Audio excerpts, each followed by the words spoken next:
నమస్కారం.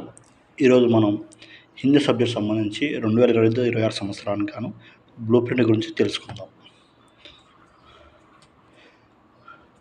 మొదట మొత్తం సబ్జెక్టు హిందీ వచ్చేసి పద్య భాగం, గద్య భాగం, ఉపవాచకం అన్ని భాగాలుగా విడదీశారు. 4 మొత్తం. వీటిలో పద్య భాగం సంబంధించి 10 క్వశ్చన్లు ఇస్తారు, 32 మార్కులకు గాను. గద్య భాగం 14 క్వశ్చన్లు ఇస్తారు, 39 మార్కులకు గాను. ఉపవాచకం 2 క్వశ్చన్లు వస్తాయి, 9 మార్కులకు గాను. అన్యం అంటే లెటరు, నిబంధు వీటికి సంబంధించివి 4 ఉంటాయి, 20 మార్కులు గాను ఉంటాయి. ఈ విధంగా 32, 39, 9, 20 టోటల్ కలిపితే 100 మార్కులు గాను ఉంటుంది.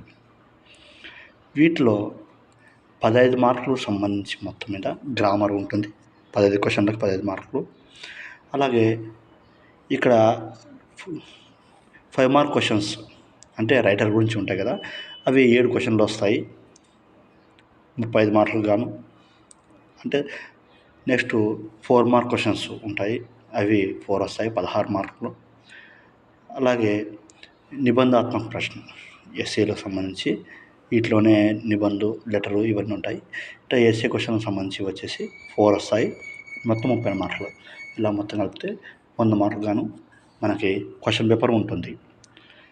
ఇక్కడ క్వశ్చన్కి సంబంధించి పర్సెంటేజ్ చూసుకున్నట్లయితే ఎంత టఫ్ ఉంటుంది, ఎంత ఈజీగా ఉంటుంది అనేది. కఠినం వచ్చేసి 30 మార్క్స్ క్వశ్చన్లు కఠినంగా ఉంటాయి. అంటే కఠినంగా అంటే అక్కడ బై హార్ట్ చేసి రాసిన వాళ్ళకి కాకుండా ఎవరైతే అర్థం చేసుకుని రాస్తుంటారో వాళ్ళకి ఈజీ అనిపిస్తుంది.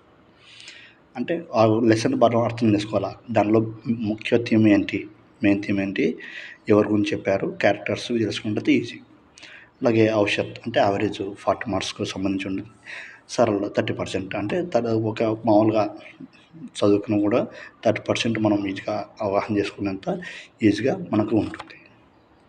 ఈ విధంగా మనకి టోటల్ 100% మార్కులు వస్తాయి. నెక్స్ట్ ఇస్కే బాద్ దీని తర్వాత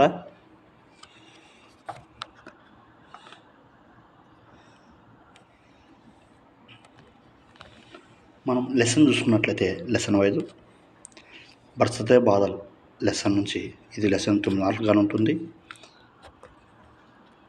అలాగే హమ్ భారతవాసి లెసన్ 11 మార్కులకు ఉంటుంది.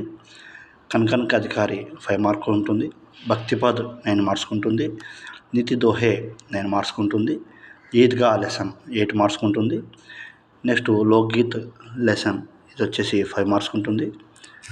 అంతర్రాష్ట్రీయ స్థాయి హిందీ లెసన్ ఏది ఉందో దాది 6 మార్క్ ఉంటుంది.